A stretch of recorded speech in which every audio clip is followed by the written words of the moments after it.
يا أيها الناس اتقوا ربكم الذي خلقكم من نفس واحدة وخلق منها زوجها وبث منهما رجالا كثيرا ونساء واتقوا الله الذي تساءلون به والأرحام إن الله كان عليكم رقيبا يا أيها الذين آمنوا اتقوا الله وقولوا قولا سديدا يصلح لكم أعمالكم ويغفر لكم ذنوبكم ومن يطع الله ورسوله فقد فاز فوزا عظيما وقال تعالى هو الذي بعث في الأميين رسولا منهم يتلو عليهم آياته ويزكيهم ويعلمهم الكتاب والحكمة وإن كانوا من قبل لفي ضلال مبين وقال النبي صلى الله عليه وسلم الدین النصیحہ۔ محترم بزرگان قوم ملت، نوجوان ساتھیوں اور عزیز پیارے بچوں، علماء کرام بھی موجود ہیں، بڑی پررونق مجلس ہے۔ آپ حضرات نے اپنا قیمتی وقت یہاں پر دیا ہے۔ ہم یہ سب کچھ اللہ کی توفیق سے کر پاتے ہیں، اس لیے جو کچھ بھی ہمارا وقت دین کے لیے لگ جائے ہمیں اس پر اللہ کا شکر ادا کرنا چاہیے کہ اللہ تیری توفیق سے ہم نے تیرے دین کے لیے اپنا کچھ وقت لگایا ہے، اور اس کی قبولیت کے لیے دعا کرنی چاہیے۔ اخلاق حسنہ، بہترین اور عمدہ اخلاق، اس کی کتنی اہمیت ہے اسلام میں، کس قدر اس پر گفتگو ہونا ضروری ہے، اور کتنی زیادہ ہمیں اور آپ کو اس بات کی طرف توجہ دینے کی ضرورت ہے، یہ ہم میں سے ہر کوئی جانتا ہے۔ اللہ کے نبی صلی اللہ علیہ وآلہ وسلم کی نبوت کا مقصد اللہ رب العالمین نے یہی بتایا۔ کیا؟ اللہ کے نبی صلی اللہ علیہ وسلم نے فرمایا بعثت لأتمم مکارم الاخلاق، میں اس لیے مبعوث کیا گیا ہوں، اسی لیے مبعوث کیا گیا ہوں، نبی بنانے کا مقصد ہی یہی ہے۔ کیا؟ لأتمم مکارم الاخلاق، اعلیٰ اخلاق کو میں بتاؤں کہ کیا چیز ہے، کیسے ہیں۔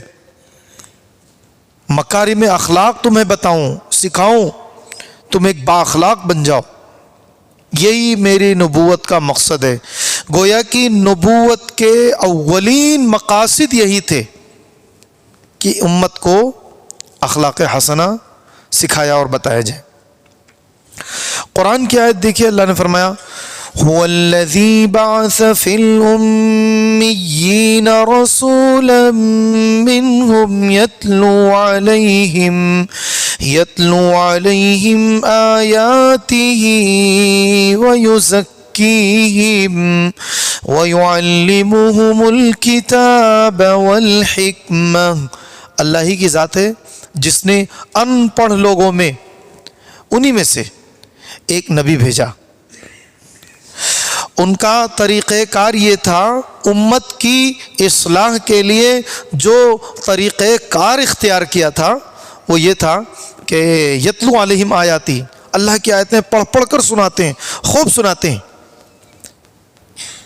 اصلاح کے لیے جو طریقہ کار سب سے زیادہ مؤثر ہے اور سب سے زیادہ اطمینان بخش ہے، وہ نبی کا طریقہ ہے۔ ہم نبی کے طریقے سے کبھی انحراف نہیں کر سکتے۔ تو نبی کا جو سب سے پہلا طریقہ تھا اصلاح کا، وہ تھا یتلو علیہم آیاتہ، خوب آپ پڑھ پڑھ کر کے سناتے تھے اللہ کی آیتوں کو، احکامات کو بتاتے تھے۔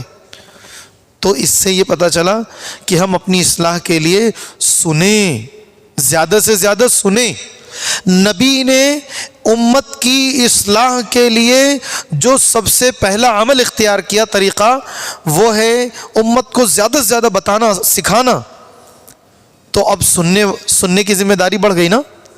ہم اپنی اصلاح کے لیے زیادہ سے زیادہ علماء کی مجلسیں اختیار کریں، دعوتی پروگراموں میں شرکت کریں، مختلف علمی مجالس میں ہم بیٹھیں، اس طریقے کے جو مختلف مواقع پر وعظ اور نصیحتیں ہوتی ہیں، پروگرام ہوتے ہیں، جلسے اور اجلاس ہوتے ہیں، ہاں یہ صبح و شام کے صباحی اور مسائی دروس ہوتے ہیں، درس قرآن ہے، درس حدیث ہے، وغیرہ وغیرہ، تو ان چیزوں میں ہمیں خوب شرکت کرنی چاہیے۔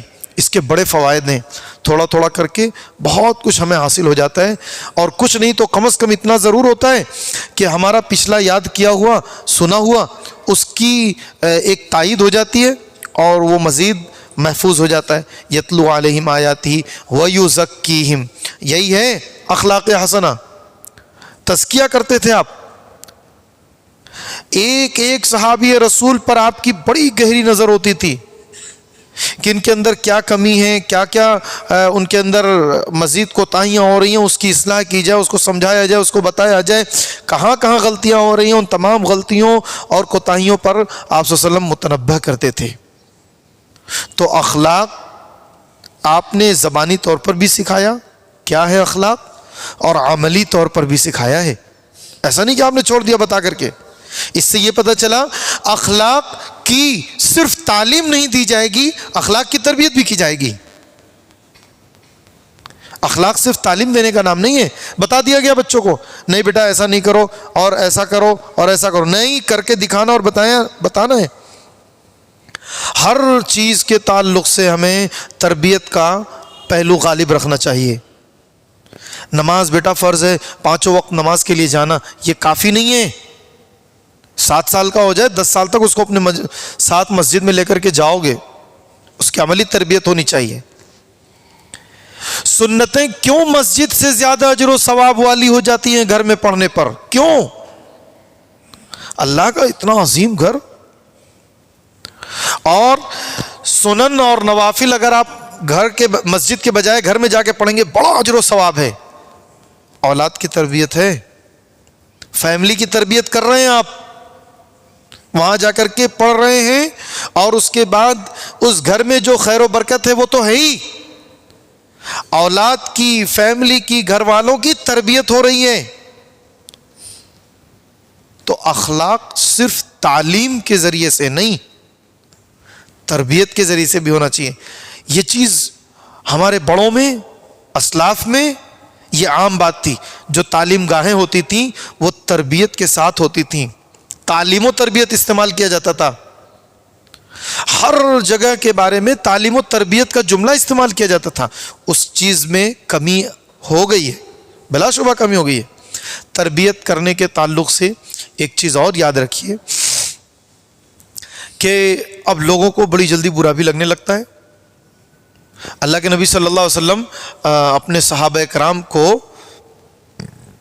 کھڑے ہو کر کے اپنی چھڑی سے نمازیں درست کرتے تھے، کسی کو آگے کرتے، کسی کو پیچھے کرتے، اسی چھڑی سے، اور ساری صف مکمل کرا کر کے اچھے انداز سے۔ تب تو آج کے دور میں ہم ائمہ اتنا کر پاتے ہیں؟ لوگوں میں کمیاں رہ جاتی ہیں۔ ملانا چاہیے پیچھے کی ایڑیاں، ملا رہے ہوتے ہیں کانی انگلیاں۔ مولانا نے بہت تفصیل سے، بہت مختصر وقت میں بہت کچھ باتیں بتائی ہیں، اے کاش کی وہ باتیں ہم یاد رکھ لیں۔ تو صحیح بات یہ ہے اخلاق کی تعلیم تو ہے، ہمارے ہاں اخلاق کی تربیت میں کمی ہے۔ اس تربیت کو پر کرنا چاہیے، اس تربیت کو ضرور بھی ضرور ہمیں اور آپ کو اپنی اولاد کے تعلق سے بہت فکر مند رہنا چاہیے۔ قرآن کی جو آیت پڑھی ہے وَيُزَكِّيهِمْ، دوسرے نمبر پہ آپ نے اخلاق کے لیے خوب حساس ہو کر کے کام کیا ہے۔ پھر اس کے بعد آپ کا طریقہ اصلاح کیا تھا؟ تیسرے نمبر پہ وَيُعَلِّمُهُمُ الْكِتَابَ وَالْحِكْمَةَ، کتاب و حکمت آپ سکھاتے تھے۔ قرآن پڑھنا، سمجھنا، اس کے لیے کیا اصول ہیں، کیا مبادی ہیں، کیا قوانین ہیں، کیسے پڑھنا ہے، کس طریقے سے، یہ ساری چیزیں، اور حکمت، قرآن کو کیسے سمجھنا ہے، اس کے لیے اصول کیا ہیں؟ قرآن اللہ کی کتاب کے ذریعے سے، دوسری آیات کے ذریعے، نبی صلی اللہ علیہ وسلم کی احادیث کے ذریعے، صحابہ کرام کی فہم کے ذریعے، اس طریقے سے ہمیں اسلام کو اور شریعت کو سیکھنا ہے۔ یہ بڑے اختصار کے ساتھ اس آیت کا ترجمہ اور تشریح ہم نے کی کہ اللہ کے نبی صلی اللہ علیہ وسلم ہمیشہ تربیت کا پہلو غالب رکھتے تھے، اور وہی اخلاق حسنہ کی تعلیم کے ساتھ ساتھ تربیت ہے۔ میرے بھائیوں، اگر ہم اور آپ صحیح معنوں میں جو نبی صلی اللہ علیہ وسلم کا طریقہ تربیت ہے، طریقہ اخلاق ہے، اگر اس کو باقی رکھیں اور اسی انداز سے محنت کریں، اسی انداز سے کوشش کریں، تو انشاءاللہ وہی اثر اور نتیجہ آئے گا جو رسول پاک صلی اللہ علیہ وسلم کی محنتوں اور کوششوں کا نتیجہ آیا تھا۔ بڑی بدو قوم تھی، ذرا ذرا سی بات پر پشتہا پشت ان کے ہاں جنگیں ہوا کرتی تھی، ایک قبیلہ دوسرے قبیلے کو ہمیشہ کئی نسلوں تک ایسے ہی قتل و خریزی ہوا کرتی تھی۔ لَعُدَّ قَبْرٌ وَقَبْرٌ كُنْتُ أَكْرَمَهُمْ، ایک عربی جاہلی شاعر نے کہا ہے چلو آؤ دکھائیں ہم زیادہ عزت والے اور شرف والے ہیں یا تم ہو، چلو ابھی قبریں گن کے دکھاتے ہیں کس کی قبر زیادہ ہے، ہمارے آبا اور اجداد کی قبریں زیادہ ہیں۔ یہ اس طریقے سے تو ان کا ماحول تھا، زناکاری، بدکاری، فحاشی بالکل عام بات تھی، بے شمار قسم کی برائیاں ان کے ہاں موجود تھیں۔ ذرا ایک بار حضرت جعفر طیار رضی اللہ تعالیٰ عنہ نے جو تقریر کی ہے حبشہ کے بادشاہ نجاشی کے سامنے، اے بادشاہ ہمارے ہاں ہر قسم کی غلطیاں تھیں، اور پھر اس کے بعد جو ہے کہا ہے کہ یہ نبی آئے اور ہماری اصلاح کی ہے۔ تو وہ قوم جو کل تک بدو قوم تھی، غیر مہذب قوم تھی، جس کا اس دنیا میں کوئی وقار اور کوئی حیثیت نہیں تھی، وہ قوم صرف نبی کی تربیت یافتہ کیا ہوئی کہ اس دنیا کے اندر سب سے زیادہ تہذیب و تمدن والی قوم بن گئی۔ وہ روم و یونان جو بڑے تہذیب و کلچر کے ٹھیکیدار بنے بیٹھے ہوئے تھے، جب وہ ایک فقیر کے پیالے کے مانند ان کے ہاں پہنچتے ہیں، جب انہیں معلوم ہوتا ہے کہ ہاں ایک قوم ہے جو بڑی مہذب قوم بن چکی ہے، ان سے آ کر کے سیکھا ہے۔ 23 سال کی مدت میں جو کچھ بھی آپ نے اپنے صحابہ کو اخلاق سکھایا، تو اس وقت سے لے کر آج تک اور قیامت تک ان صحابہ کو یاد رکھا جائے گا۔ میرے بھائیوں، اخلاق وہ عظیم شے ہے، وہ عظیم چیز ہے جس سے انسان کی پہچان ہوتی ہے۔ ہم سے کوئی پوچھے کہ کس مذہب کے ماننے والے ہو، تو ہمیں زیادہ تفصیل بتانے کی ضرورت نہیں ہے۔ نبی نے بتایا الدین النصیحہ، دین کس کا نام ہے؟ خیر خواہی کا نام ہے۔ کل دین خیر خواہی ہے،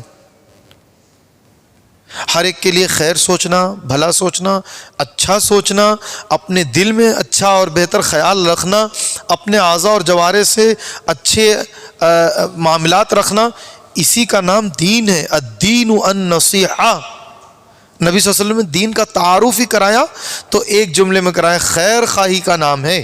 بس یہ سمجھ لو کہ دین کس کا نام ہے۔ مکمل A to Z تمام تر تعلیمات جب آپ دین کی اٹھائیں گے تو آپ کو اندازہ ہو جائے گا ہمارے نبی نے کفار کے ساتھ کیا زبردست اخلاق کا معاملہ رکھا ہے۔ اسلام نے غیروں کے ساتھ اخلاق کے تعلق سے جو اصول اور قوانین پیش کیے ہیں، قیامت تک دنیا کی کوئی بھی قوم ایسا شاندار اصول اور قانون نہیں پیش کر سکتی ہے۔ دیکھیے قرآن کی ایک آیت اٹھا لیجئے، صرف ایک آیت اگر اٹھا لی جائے تو یہ جتنے سارے لوگ اسلام کے اوپر کیچڑ اچھالتے ہیں، نبی کے اخلاق پر کیچڑ اچھالتے ہیں، لوگوں کے اسلام کی تعلیمات پر کیچڑ اچھالتے ہیں، سب کے سب خاموش ہو جائیں گے، مگر وہ ہمارے اخلاق کے محتاج بنے بیٹھے ہیں۔ وہ قرآن کی تعلیمات سے نہیں سمجھنا چاہتے ہیں، وہ ہمارے اخلاق اور کردار سے سمجھنا چاہتے ہیں۔ قرآن کی آیت دیکھیے، اللہ نے فرمایا وَإِنَّ أَحَدٌ مِّنَ الْمُشْرِكِينَ اسْتَجَارَكَ فَأَجِرْهُ حَتَّى يَسْمَعَ كَلَامَ اللَّهِ ثُمَّ أَبْلِغْهُ مَأْمَنَهُ۔ اے نبی، مشرکوں میں سے اگر کوئی آپ سے پناہ طلب کرے تو آپ اسے پناہ دیجئے، فاجر ہو، پناہ دیجئے۔ آپ کا اسلامی ملک ہو چکا ہے، یہاں پہ ہر کافر، ہر مشرک، ہر ذمی، ہر مذہب کے ماننے والے کو رہنے کی اجازت ہے، اس کو اپنی زندگی گزارنے کی اجازت ہے، وہ بزنس کرے، وہ تجارت کرے، وہ اپنے معاملات کرے، وہ اپنا سب کچھ کرے، اس کو اجازت ہے۔ یہاں تک کہ وہ اپنی عبادت بھی کرتا ہے تو اس بات کی بھی اجازت ہے کہ لا اکراہ فی الدین، زبردستی نہیں کر سکتے کہ تم دین چھوڑو، بالکل نہیں کر سکتے آپ اس کو اس کے دین سے زبردستی نہیں پھیر سکتے کہ اسلام کی طرف آ جاؤ. تعلیم دیتے رہیے، بتاتے رہیے، لیکن زبردستی نہیں کر سکتے.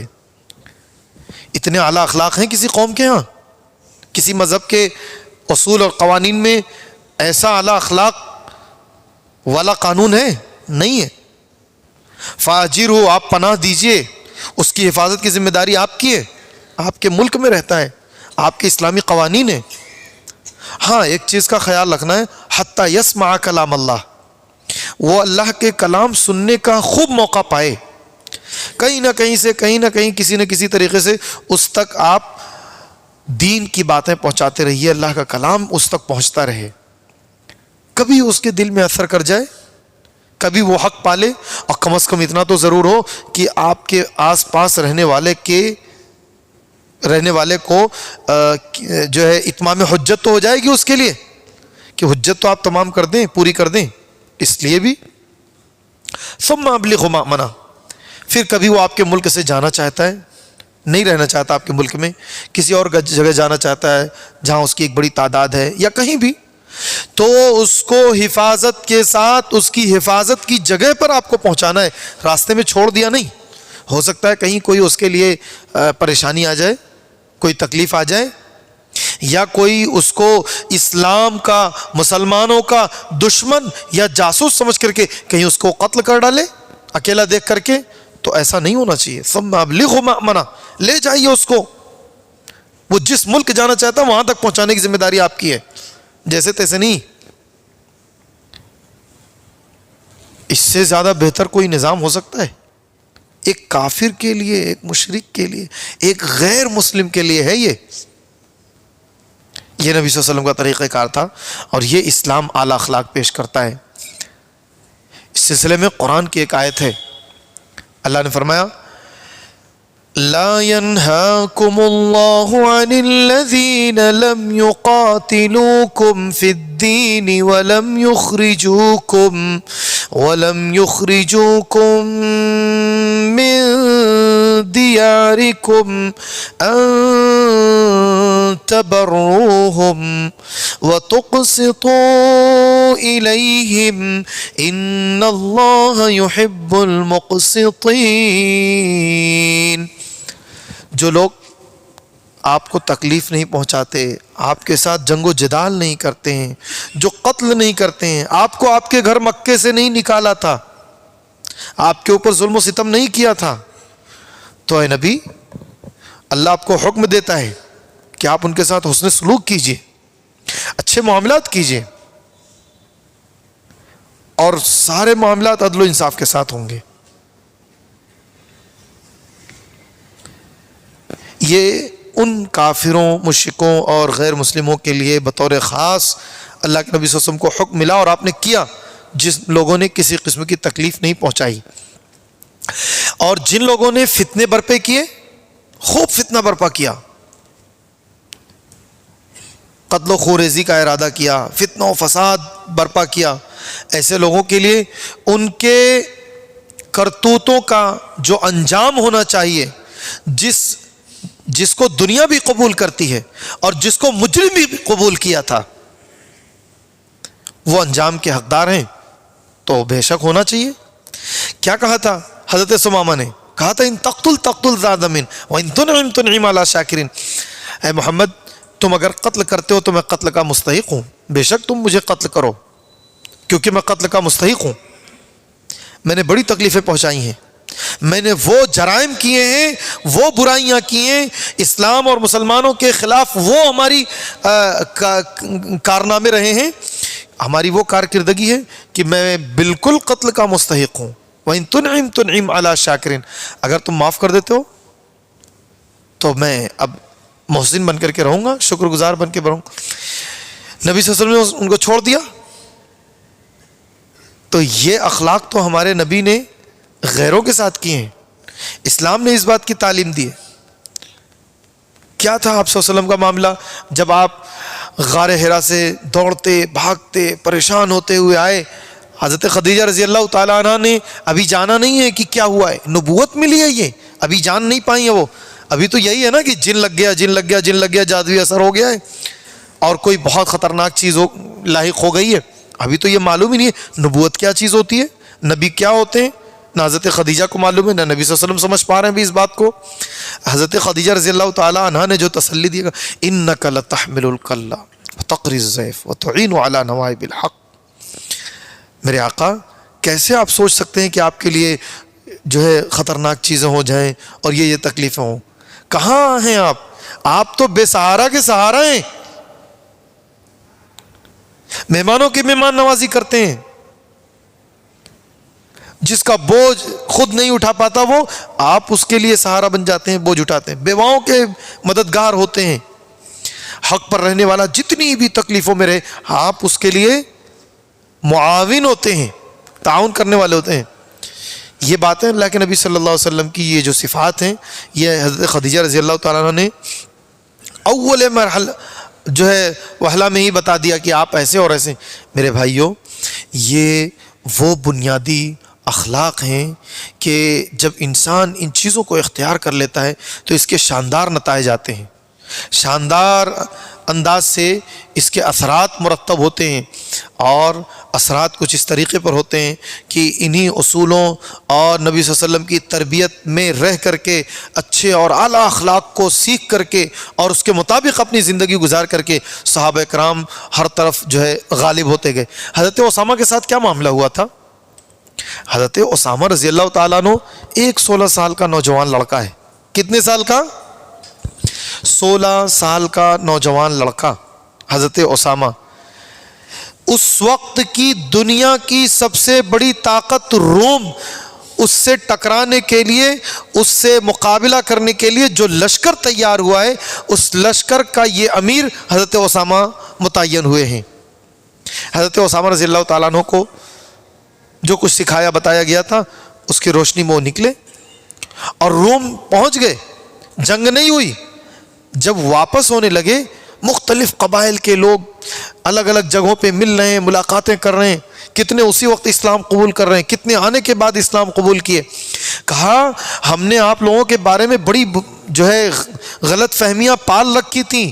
ہم نے سنا تھا کہ آپ ہماری عورتوں کو بیوہ کر کے جائیں گے، ہمیں معلوم تھا کہ ہمارے بچوں کو آپ غلام اور لونڈی بنا لیں گے، ہمارے بڑوں اور بزرگوں کو آپ قیدی کر لیں گے.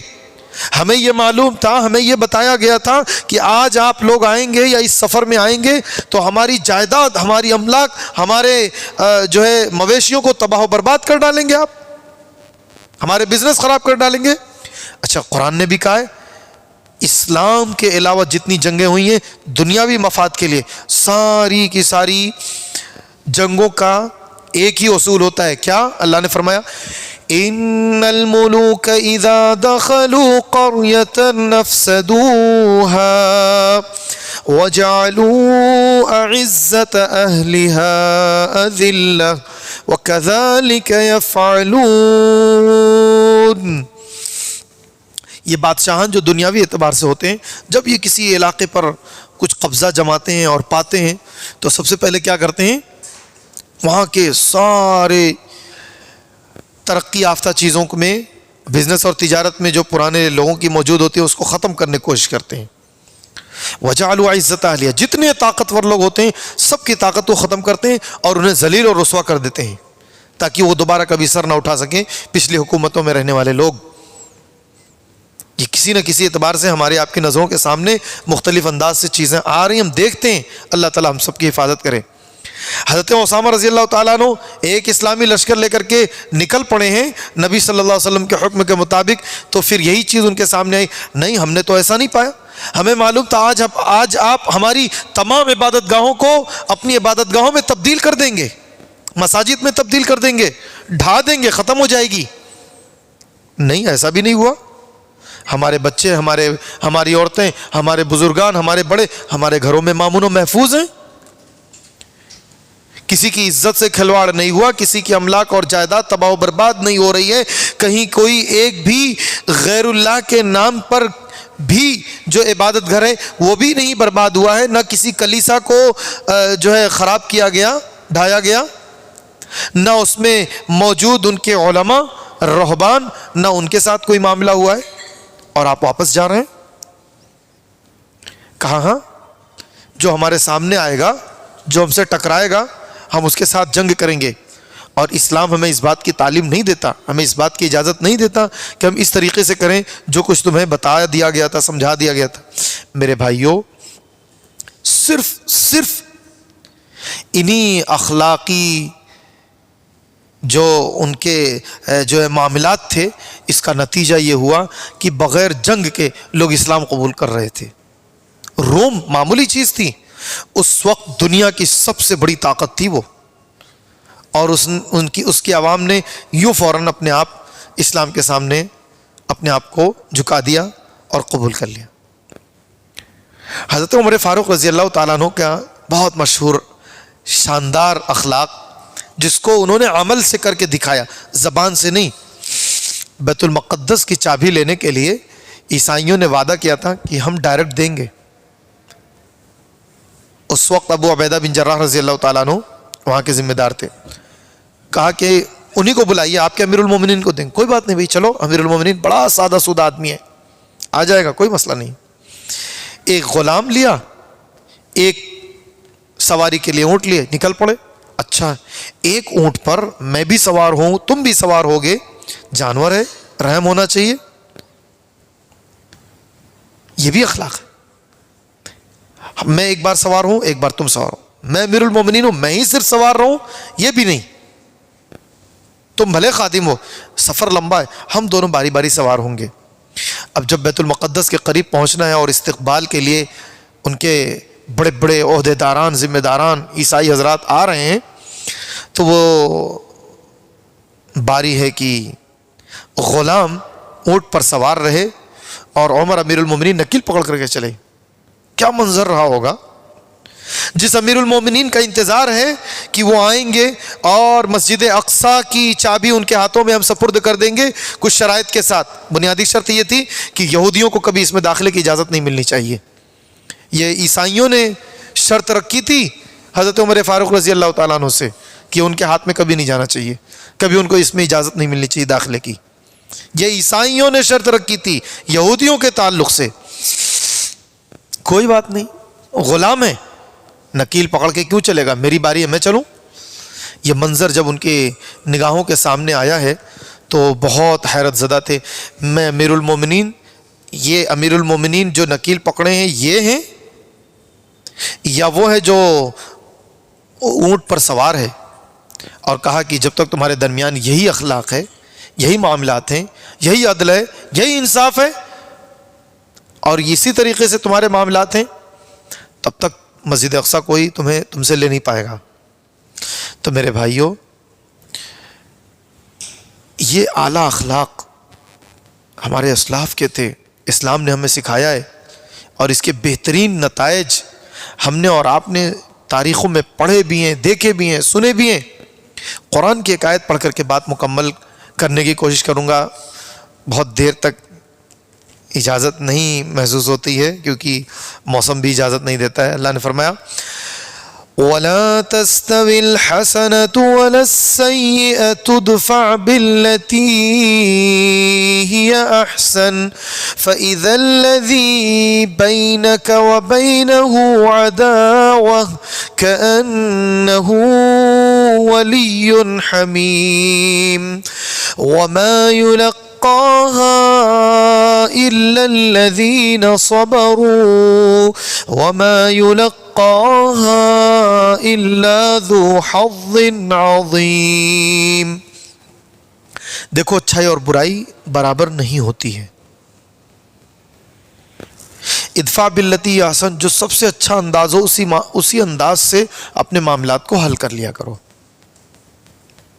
فَإِذَا الَّذِي بَيْنَكَ وَبَيْنَهُ عَدَاوَةٌ، اس کا نتیجہ یہ ہوگا جب احسن طریقے سے معاملہ حل کرو گے کہ وہ جو تمہارا دشمن ہے اور تم جو بڑی زبردست طریقے سے دشمنی ہے، چہرہ دیکھنا گوارا نہیں ہے، اس مجلس میں شرکت کرنا گوارا نہیں ہے، اس سے جو گفتگو کر رہا ہے اس سے تعلق رکھنا گوارا نہیں ہو رہا ہے. صورتحال یہ ہے دونوں میں دشمنی کی، عداوت کی، بغض کی اور کینہ کپٹ کی، عناد کی.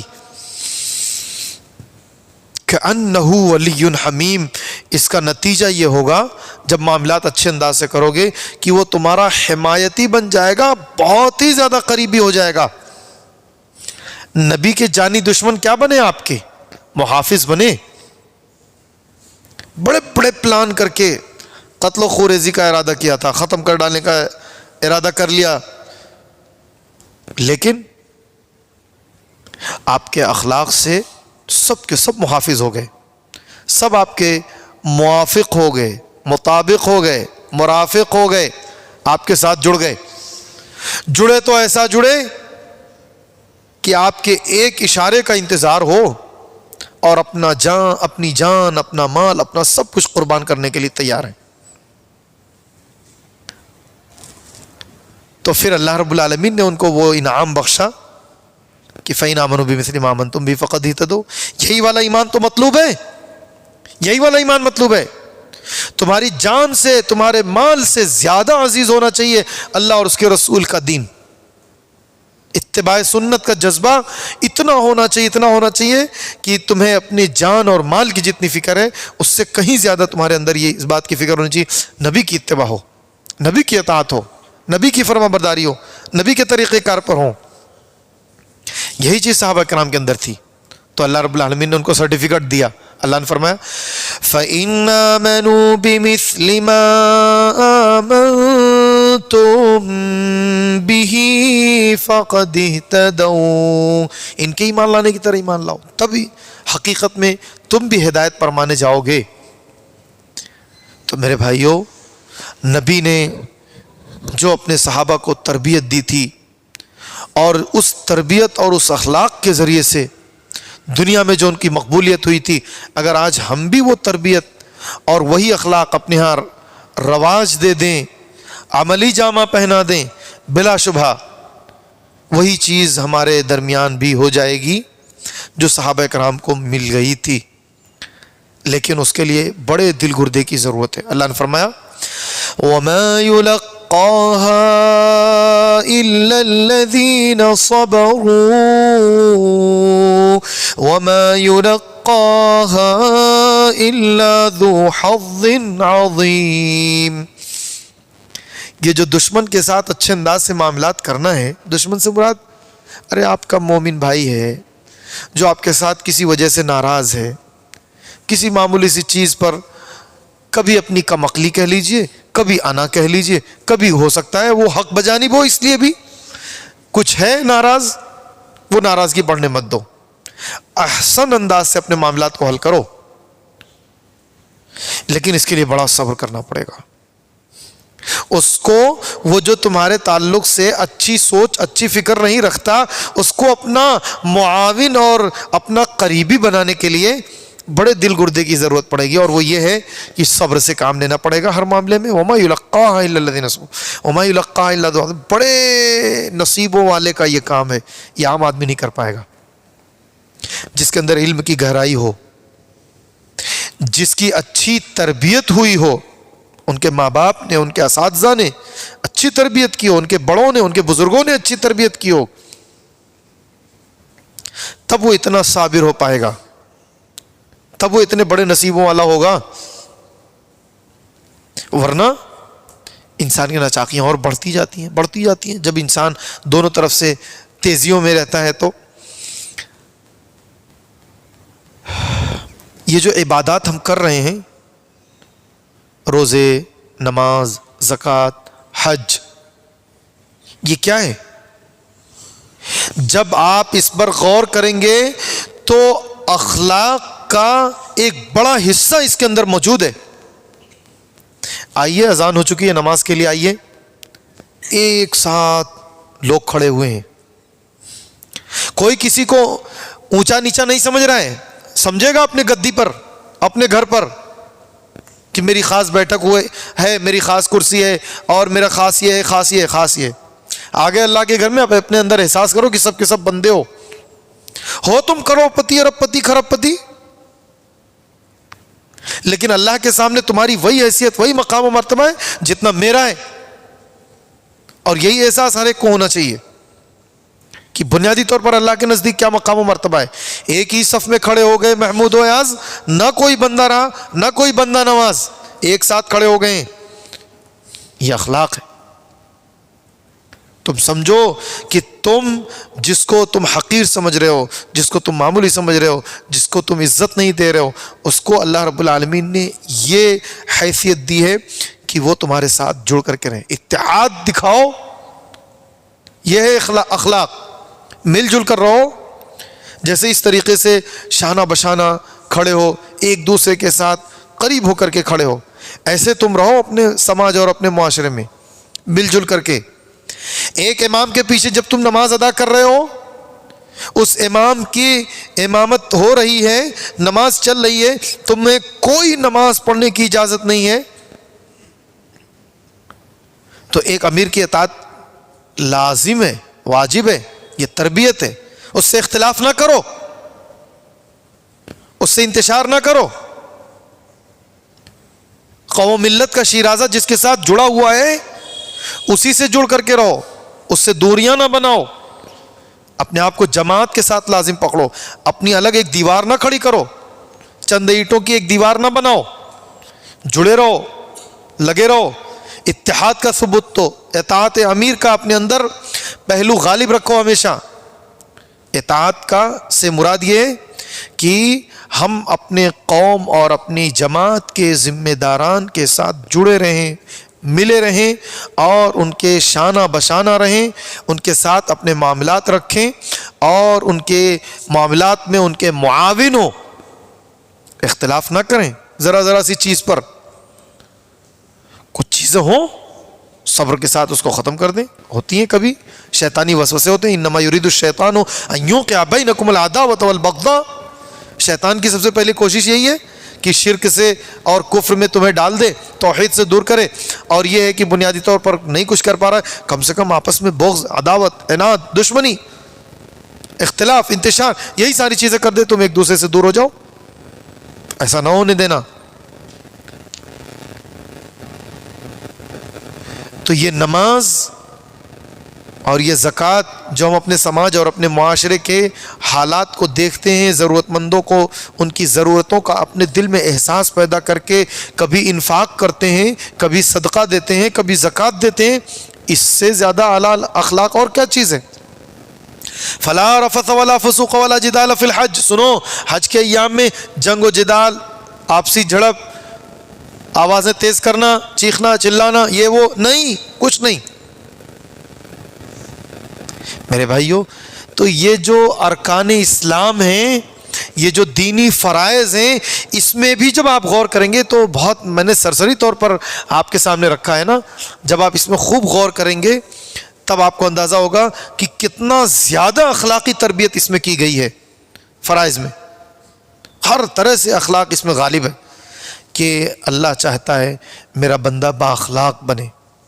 ہم نے اس کو اشرف المخلوقات بنایا ہے تو یہ اپنی زبان سے بھی، اپنی سوچ سے بھی، اپنے کردار سے بھی، اپنے اعمال سے بھی اور اپنے اعضاء اور جوارح سے بھی اشرف بن کر کے دکھائے، اکرم بن کر کے دکھائے. اور یہی اللہ کو مطلوب ہے. ان اکرمکم عند اللہ اتقاکم. اللہ تعالیٰ یہی چاہتا ہے کہ سب سے زیادہ مکرم بن جاؤ تم، اور وہ صاحب تقوی شخص ہوگا. اللہ کے نزدیک سب سے زیادہ بہتر شخص بننا ہے، سب سے زیادہ تقوی والا. تو جو مطلوب ہے شریعت کا وہ ہمیشہ ہمارے سامنے ہونا چاہیے. مقصد حیات ہمارا کہاں ہے؟ ٹھیک ہے چل رہا ہے ایسے بھی ویسے بھی، یہ ہے وہ. مقصد حیات ہمارے سامنے ہونا چاہیے. بنیادی طور پر ہمارا مقصد یہ ہے کہ ہم اس دنیا میں اشرف المخلوقات بنا کر کے جب بھیجے گئے ہیں تو اشرف ہونے کی حیثیت سے میری ذمہ داریاں بھی بہت ہیں. مجھے ان ذمہ داریوں کو ادا کرنا ہے. ان ذمہ داریوں کو ادا کرنے کے لیے مجھے اپنے اندر علم اور ہنر لے کر کے آنا ہے. مجھے اپنی تربیت کرنی ہے. میرے اندر بہت کچھ عمدہ اعلیٰ صفات پیدا کرنی ہے تاکہ میں اشرف بن کر کے اپنی ذمہ داری ادا کر سکوں. حضرت ربعی ابن عامر رضی اللہ تعالیٰ عنہ جب گئے ہیں بادشاہ ایران کے سامنے، فارس کے بادشاہ کے سامنے، تو اس نے کہا مَا الَّذِي جَاءَ بِكَ، کس لیے آئے ہو؟ تمہاری اپنی حکومت ہے مدینہ میں، تم اپنی حکومت کرو، یہاں کس لیے آئے ہو؟ کہا جئنا لنخرج العباد من عبادت العباد الى عبادت اللہ رب العباد. ہم اس لیے نہیں آئے مدینہ کی چھوٹی سی جگہ پر بیٹھ کر کے حکومت کرتے رہیں اور وہیں ہم اپنا ایک پریسیڈنٹ، وزیر اعلیٰ، وزیر اعظم، خزانچی یہ سب چیزیں کرتے رہیں. نہیں، ہم اس لیے نہیں آئے، اسی حد تک محدود رہنے والے نہیں. ہم وہ قوم ہیں. اب سنو، میں فرد نہیں ہوں، میں اپنا مقصد نہیں بتا رہا ہوں، میں اپنی قوم کی پیدائش کا مقصد بتا رہا ہوں کہ امت مسلمہ، نبی کی امت اس روئے زمین پر اس طور پر آئی ہے کہ لنخرج العباد من عبادت العباد الى عبادت اللہ رب العباد. بندوں کو بندوں کی غلامی سے نکال کر اللہ رب العالمین کی بندگی اور غلامی کی طرف لے کر کے ہم جائیں گے. ہم اس لیے پیدا ہوئے ہیں. وَمِن جَوْرِ الْأَدْيَانِ إِلَىٰ عَدْلِ الْإِسْلَامِ، دین و اسلام کے نام پر جو تم نے ظلم و ستم پھیلا رکھا ہے، جو تم نے فتنہ و فساد برپا کر رکھا ہے، جو لوگوں کے اوپر تم نے جو ہے فتنے برپا کر رکھے، ان ساری چیزوں سے نکال کر اسلام کے شاندار إِلَىٰ عَدْلِ الْإِسْلام عادلانہ نظام کی طرف ہم لے کر جانے والے ہیں. ہم اس لیے آئے ہیں. وَمِن ضِيقِ الدُّنْيَا إِلَىٰ سَعَةِ الدُّنْيَا وَالْآخِرَةِ، دنیا جو تم نے بہت تنگ کر رکھی ہے، تو اس دنیا کی تنگیوں سے نکال کر اسلام نے جو وسعتیں دی ہیں لوگوں کے لیے، جو وسعت کا ایک دائرہ دیا ہے جائز اور حلال، اس وسعت میں لے جانے کے لیے ہم پیدا ہوئے ہیں. یہ ہماری قوم کا مقصد ہے. تو مقصد حیات پہلے ہمارے سامنے ہمیشہ رہنا چاہیے کہ ہمارا بچہ اس عمر میں ہے، اس کے سامنے ہم اب اس طریقے سے اس کی تربیت کریں کہ اس کا 1 سال مکمل اس کے سامنے ہو کہ مجھے یہ پورا سال اس انداز سے گزارنا ہے. ایسے طریقے سے اپنے اولاد کی، اپنے نوجوانوں کی اخلاقی تربیت ہمیں اور آپ کو کرنی ہے. میرے بھائیوں، ہم جس عہد میں جی رہے ہیں بد اخلاقیاں بہت بڑھ چکی ہیں. ذرا سی بات پر آپس میں ایک دوسرے سے خوب اختلاف ہے، خوب انتشار ہو جاتا ہے. ذرا سا ٹھوکر کیا لگ جاتی ہے کہ آدمی اپنی زبان خراب کر دیتا ہے. نہ اپنے قوم کی فکر رکھتا ہے، نہ اپنے گھر اور خاندان کی شرافت، اس کے عزت اور اس کے مقام و مرتبے کا خیال رکھتا ہے اور اس کے ساتھ ٹکرا جاتا ہے. جھوٹ بولنا، انشاءاللہ اور ماشاءاللہ کے ذریعے سے سامنے والے کو دھوکے میں رکھنا، داڑھی ٹوپی کا واسطہ دے کر کے اور 5 وقتہ نمازی اپنے آپ کو دکھا کر کے بتا کر کے نہ جانے کتنے دھوکے دے رہے ہیں. یہ اسلامی اخلاق ہیں. یہی وجہ ہے کہ ہم نماز سے وہ چیزیں نہیں حاصل کر پا رہے ہیں جو شریعت نے کہا ہے کہ تمہیں نماز سے بہت کچھ ملے گا، اور ہم اپنی نمازوں کو اس طریقے سے ضائع کر رہے ہوتے ہیں.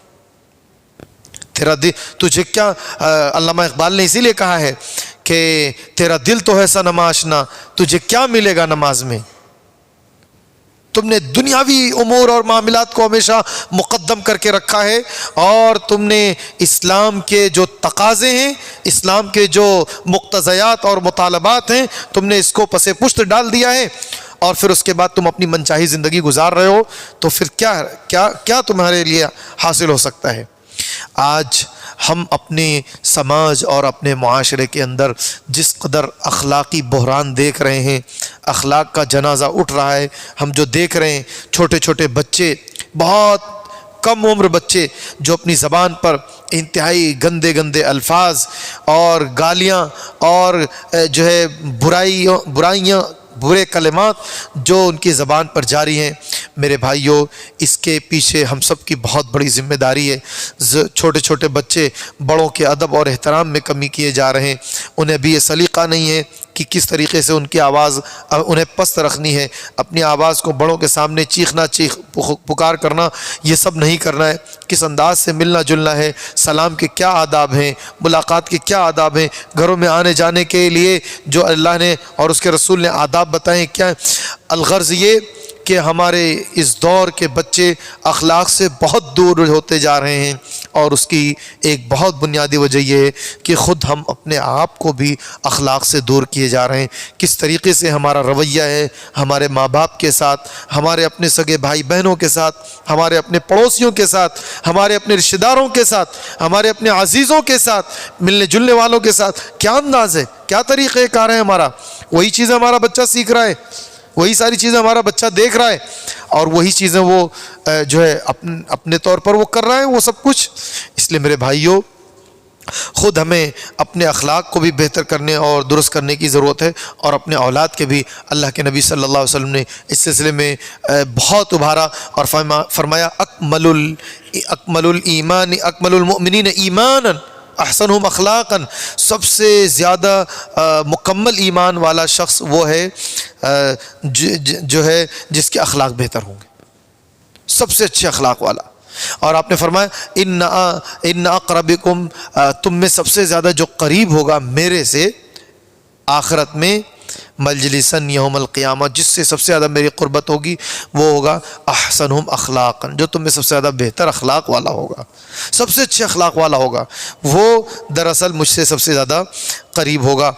اور صحیح بات یہ ہے کہ کبھی کبھی ایسی چیزیں ہمارے آپ کے سامنے آ جاتی ہیں کہ سامنے والا بڑی بد اخلاقی پر اترتا ہے، غصہ دلاتا ہے، تو ایسے موقع پر انسان غصے میں آ کے کچھ نہ کچھ کر جاتا ہے، وہ بڑے صبر کا وقت ہوتا ہے۔ ایسے موقع پر یاد رکھیے اللہ نے ایک اصول دیا ہے، فرمایا اللہ نے وَإِذَا خَاطَبَهُمُ الْجَاهِلُونَ قَالُوا سَلَامًا، جاہلوں سے جب مٹ بھیر ہو، جب جاہلوں سے ملاقات کرو تو سلام علیک کر کے گزر گیا کرو، مت بہت زیادہ بات چیت کیا کرو کہ ابھی وہ بال کی کھال اتارے گا تو میں پریشان کرے گا، سلام علیک کیے بس ختم کرو۔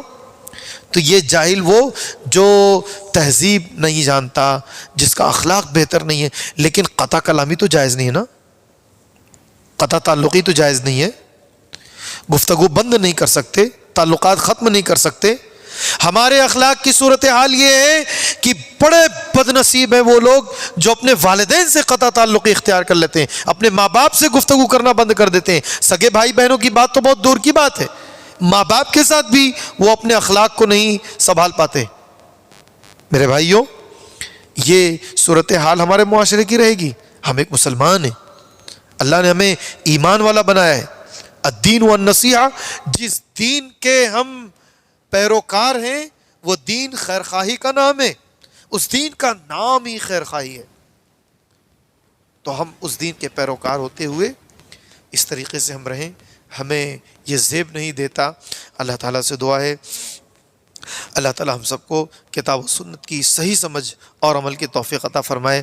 رب العالمین ہمیں بااخلاق بنا، اچھے کردار والا بنا، صحیح معنوں میں ایک اچھا سماج اور ایک اچھا معاشرہ جس طریقے سے بنتا ہے، اللہ ہم اپنے معاشرے کو، اپنے سماج کو اسلامی طرز زندگی سکھا سکیں، بتا سکیں۔ اللہ ہم سب کو اس بات کی توفیق عطا فرما، آمین۔ وآخر دعوانا